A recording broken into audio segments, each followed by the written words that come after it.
사도신경 고백함으로 7월 30일 목요일 새벽기도에 함께 드리도록 하겠습니다. 전능하사 천지를 만드신 하나님 아버지를 내가 믿사오며 그 외아들 우리 주 예수 그리스도를 믿사오니 이는 성령으로 잉태하사 동정녀 마리아에게 나시고 본디오 빌라도에게 고난을 받으사 십자가에 못 박혀 죽으시고 장사한 지 사흘 만에 죽은 자 가운데서 다시 살아나시며 하늘에 오르사 전능하신 하나님 우편에 앉아 계시다가 저리로서 산 자와 죽은 자를 심판하러 오시리라. 성령을 믿사오며 거룩한 공회와 성도가 서로 교통하는 것과 죄를 사하여 주시는 것과 몸이 다시 사는 것과 영원히 사는 것을 믿사옵나이다. 아멘. 찬송가 276장으로 하나님께 찬양 드리겠습니다.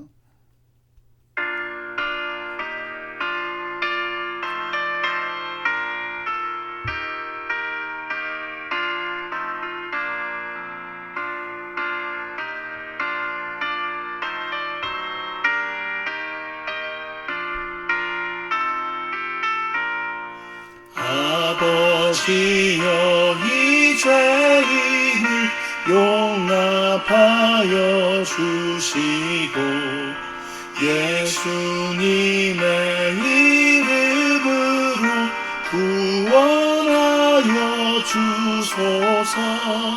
아버지를 떠나산 지 벌써 오래되었고 험한 길에 고난 몸이 이제 돌아옵니다. 선해하던 헛된 일을 애통하게 여기고 겸손하게 엎드려서 용서하신 빕니다. 은혜 감당 못하오나 회개하는 영혼과 나의 약한 육신까지 감히 드리옵니다. 나의 죄를 사하시려 주님 죽으셨으니 그 공로를 의지하여 주만 의지합니다. 아버지여 용납하사 나를 품어주시고 주의 사랑 품 안에서 길을 살게 하소서. 아멘.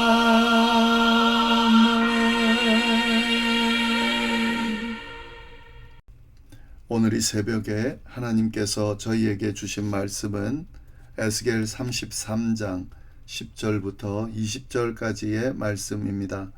이 말씀을 함께 봉독하겠습니다. 그런즉 인자야 너는 이스라엘 족속에게 이르기를 너희가 말하여 이르되 우리의 허물과 죄가 이미 우리에게 있어 우리로 그 가운데에서 쇠퇴하게 하니 어찌 능히 살리오 하거니와 너는 그들에게 말하라. 주 여호와의 말씀이니라. 나의 삶을 두고 맹세하노니 나는 악인이 죽는 것을 기뻐하지 아니하고 악인이 그의 길에서 돌이켜 떠나 사는 것을 기뻐하노라. 이스라엘 족속아 돌이키고 돌이키라. 너희 악한 길에서 떠나라. 어찌 죽고자 하느냐 하셨다 하라. 인자야 너는 내 민족에게 이르기를 의인이 범죄하는 날에는 그 공의가 구원하지 못할 것이요 악인이 돌이켜 그 악에서 떠나는 날에는 그 악이 그를 엎드러 드리지 못할 것인즉 의인이 범죄하는 날에는 그 의로 말미암아 살지 못하리라. 가령 내가 의인에게 말하기를 너는 살리라 하였다 하자 그가 그 공의를 스스로 믿고 죄악을 행하면 그 모든 의로운 행위가 하나도 기억되지 아니하리니 그가 그 모든 죄악으로 말미암아 곧 그 안에서 죽으리라. 가령 내가 악인에게 말하기를 너는 죽으리라 하였다 하자 그가 돌이켜 자기의 죄에서 떠나서 정의와 공의로 행하여 저당물을 도로 주며 강탈한 물건을 들려보내고 생명의 율례를 지켜 행하여 죄악을 범하지 아니하면 그가 반드시 살고 죽지 아니할지라. 그가 본래 범한 모든 죄가 기억되지 아니하리니 그가 반드시 살리라. 이는 정의와 공의를 행하였음이라 하라. 그래도 내 민족은 말하기를 주의 길이 바르지 아니하다 하는도다. 그러나 실상은 그들의 길이 바르지 아니하리라. 만일 의인이 돌이켜 그 공의에서 떠나 죄악을 범하면 그가 그 가운데에서 죽을 것이고, 만일 악인이 돌이켜 그 악에서 떠나 정의와 공의대로 행하면 그가 그로 말미암아 살리라. 그러나 너희가 이르기를 주의 길이 바르지 아니하다 하는도다. 이스라엘 족속아, 나는 너희가 각기 행한 대로 심판하리라 하시니라. 아멘. 오늘은 에스겔 33장 중간 부분을 함께 나누도록 하겠습니다. 저희가 어제 앞부분, 33장의 앞부분 파수꾼의 사명에 대한 내용을 함께 나눴습니다. 칼이 임할 때 나팔을 불어 경고하는 사람, 그 파수꾼의 책임이 무겁다라는 내용의 이야기를 봤는데요. 그러면서 이 에스겔에게 하나님께서 전하는 말씀을 전하라고, 선포하라고 그렇게 이야기하는 내용을 함께 살펴봤습니다. 오늘 본문은 그 나팔 소리를 들은 백성들이 어떻게 반응하는지, 그리고 그 반응에 대해서 하나님이 어떻게 답하시는지에 대한 내용이 기록되어 있습니다. 어떤 내용인지 함께 보도록 하겠습니다. 먼저 10절 말씀을 보시면, 그런즉 인자야, 너는 이스라엘 족속에게 이르기를 너희가 말하여 이르되 우리의 허물과 죄가 이미 우리에게 있어 우리로 그 가운데에서 쇠퇴하게 하니 어찌 능히 살리요 하거니와. 이 이스라엘 족속이 하는 말이죠. 우리의 허물과 죄가 이미 우리에게 있어서 우리로 그 가운데에서 쇠퇴하게 하니 어찌 능히 살겠느냐 라고 지금 이야기를 한다는 겁니다. 근데 이것을 우리가 잘 봐야 되는데 마치 회개하는 것처럼 그렇게 보입니다. 회개 고백처럼 보입니다. 그런데 사실 잘 보면 절망하는 그런 탄식에 더 가깝습니다. 그러니까 우리의 죄가 너무 무거워서 이제 소망이 없다, 우리는 이대로 죽을 수밖에 없는 존재다 라고 하는 그런 절망적인 마음으로 탄식하는, 체념하는 마음으로 탄식하는 그런 내용으로 볼 수가 있는 거죠.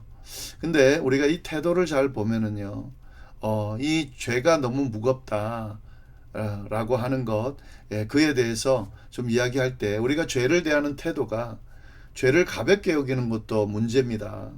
죄가 무거운데 하나님이 그 죄를 굉장히 심각하게 보고 있는데 나는 별로 죄가 별거 아닌 것처럼 생각하는 것도 문제지만, 지금 이 사람들, 이 이스라엘의 지금 모습처럼 이 죄의 무게에 눌려서 완전히 이제 체념하고 절망이구나, 이제 아무 의미도 없구나 라고 내어놓는 것도 굉장히 문제가 된다라고 하는 거죠. 지금 이 이스라엘 백성들의 이 태도를 지금 보면서 하나님이 어떤 마음이신가, 이게 11절의 내용이죠. 너는 그들에게 말하라. 주 여호와의 말씀이니라. 나의 삶을 두고 맹세하노니 나는 악인이 죽는 것을 기뻐하지 아니하고 악인이 그의 길에서 돌이켜 떠나 사는 것을 기뻐하노라. 이스라엘 족속아, 돌이키고 돌이키라. 너희 악한 길에서 떠나라. 어찌 죽고자 하느냐 하셨다 하라. 그러니까 에스겔을 통해서 이스라엘 족속이 이렇게 자기의 허물과 죄가 있는 것을 보고, 그래서 이제는 이대로 죽을 수밖에 없구나, 소망이 없구나 라고 말하는 그들에게 하나님이 에스겔을 통해서 이야기를 하라는 거죠. 하나님의 진심이 뭐냐, 나의 삶을 두고 맹세한다. 이거 하나님께서 진심으로 말한다는 거죠. 하나님께서 원하시는 게 뭐냐, 악인이 죽는 것을 기뻐하지 않는다는 거죠. 하나님의 진짜 마음은 악인이 그 악 때문에 심판받아서 죽는 것을 기뻐하지 않는다는 거죠. 그럼 뭘 기뻐하는가?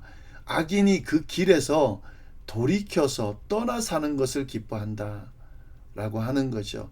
그래서 돌이키고 돌이키라. 너희 악한 길에서 떠나라. 그래서 좀 살아라. 지금 너의 그 악을 인해서 내가 심판할 거다라고 메시지가 주어졌지만, 사실 이 메시지는 너희를 심판하겠다는 게 목적이 아니고 이 경고의 메시지를 듣고 돌이키려는 거죠. 그 악한 길에서 돌이켜서 좀 살으라는 거죠. 그래서 이스라엘 족속아 너희가 어찌하여 죽고자 하느냐. 이게 하나님 마음인 거죠. 어찌 죽으려고 하느냐. 돌아오라 라고 지금 애타게 사실은 돌이키기를 바라는 마음으로 지금 이야기를 하고 있는 거예요. 이 심정을 이스라엘 백성들에게 전하라고 지금 에스겔에게 이야기하고 있는 겁니다. 그러니까 여기서 지금 말하는 것은 이런 하나님의 그 심판이 냉정한 형벌이 아니고 돌이키기를 기다리는 어쩌면 아버지의 그 마음인 거죠. 아버지의 그 돌이키라고 하는 부르심인 거죠.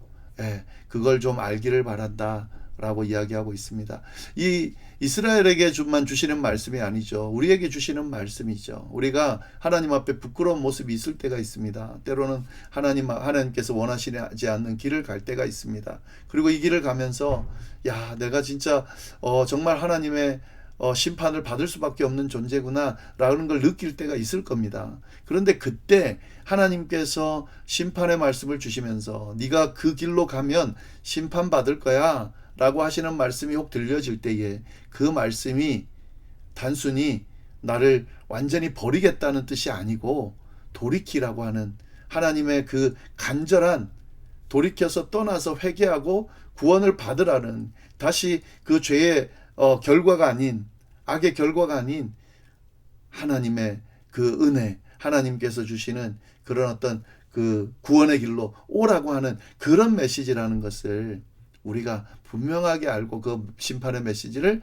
받을 수 있어야 된다는 것을 오늘 말씀이 이야기를 하고 있습니다. 네, 12절 13절에 이어서 또 이야기하는데요. 인자야 너는 내 민족에게 이르기를 의인이 범죄하는 날에는 그 공의가 구원하지 못할 것이요 악인이 돌이켜 그 악에서 떠나는 날에는 그 악이 그를 엎드러뜨리지 못할 것인즉 의인이 범죄하는 날에는 그 의로 말미암아 살지 못하리라. 가령 내가 의인에게 말하기를 너는 살리라 하였다 하자. 그가 그 공의를 스스로 믿고 죄악을 행하면 그 모든 의로운 행위가 하나도 기억되지 아니하리니 그가 그 지은 죄악으로 말미암아 그 안에서 죽을 것이다.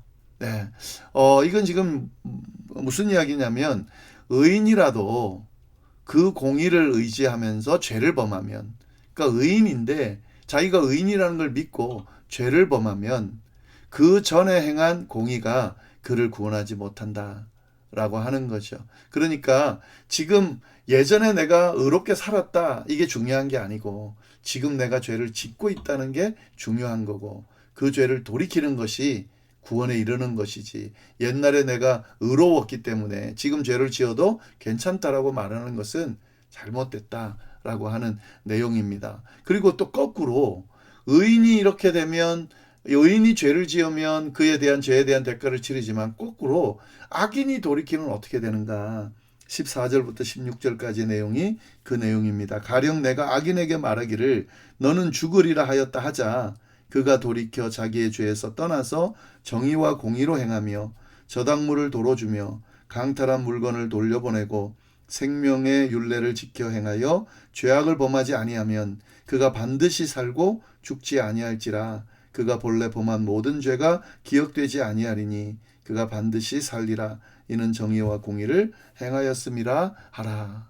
반대로 악인이라도 그 죄를 지었던 사람이지만 그 죄에서 돌이켜서 회개하고 이제 지금 정의와 공의를 행하게 되면, 저당물을 도로 주고 이제 회개한 이후에 강탈한 물건을 돌려주면서 생명의 율례를 지금 지켜 행하면 어떻게 된다는 거죠? 지금 반드시 살고 죽지 아니할 거다. 더 나아가서는 예전에 지은 죄가 기억되지도 아니할 거다 라고 지금 이야기를 하는 거죠. 그러니까 하나님이 보시는 게 뭐죠?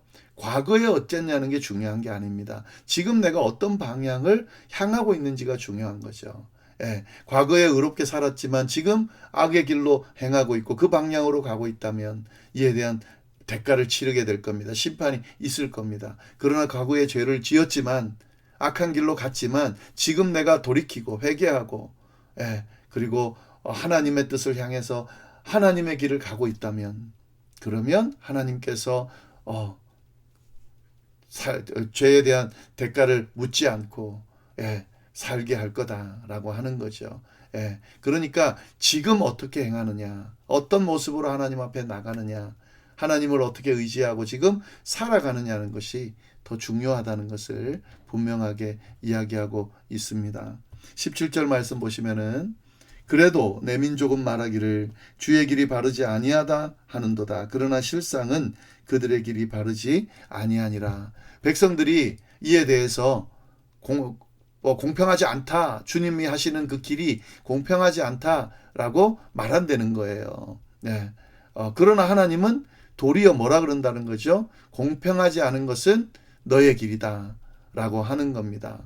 예. 그러니까 지금 사람들이 보기에 악인이었는데 돌이키기만 하면 살려주겠다라니까 어떻게 보면은 공평하지 않다고 느껴질 수 있는 거죠. 예. 그런데 사실 지금 하나님이 하시는 것은 공평하게 하는 게 아니, 하나님은 공의 하나님이시죠. 지금 공평하게 뭐 어쩌다 저쩌다 이렇게 지금 이야기하는 게 아니고 악인이 돌이키는 것은 뭐라는 거죠? 은혜인 거죠. 은혜. 네. 악인이지만 심판받아야 마땅하지만 그러나 회개하고 돌이킬 때에 그 돌이키는 그 모습으로 인해서 한번 기회를 주시는 거죠. 은혜를 주시는 거죠. 그런데 이걸 불공평하다고 말한다는 것은 그것은 도리어 맞지 않다라고 이야기를 하는 겁니다. 도리어 공평하지 않다고 말하는 그들이 도리어 공평하지 않다라고 하는 거죠. 그들이 말하는 것은 사실은 지금 예전에 내가 잘했으니까 끝까지 이 잘한 것을 그대로 유지하고 예전에 못했던 사람이 잘해도 그래도 받아주면 안 된다라고 하는 건데 그게 도리어 안 맞는 거죠. 예전에 잘했다고 지금 죄를 짓는 사람을 괜찮다고 하면 안 되는 거죠. 예전에 못했지만 지금 잘하고 회개하고 돌이켜 완전히 변화된 사람을 내치는 것도 사실 공평한 것이 아닌 거죠. 18절부터 20절까지 그 내용을 정리해서 쭉 이야기를 합니다.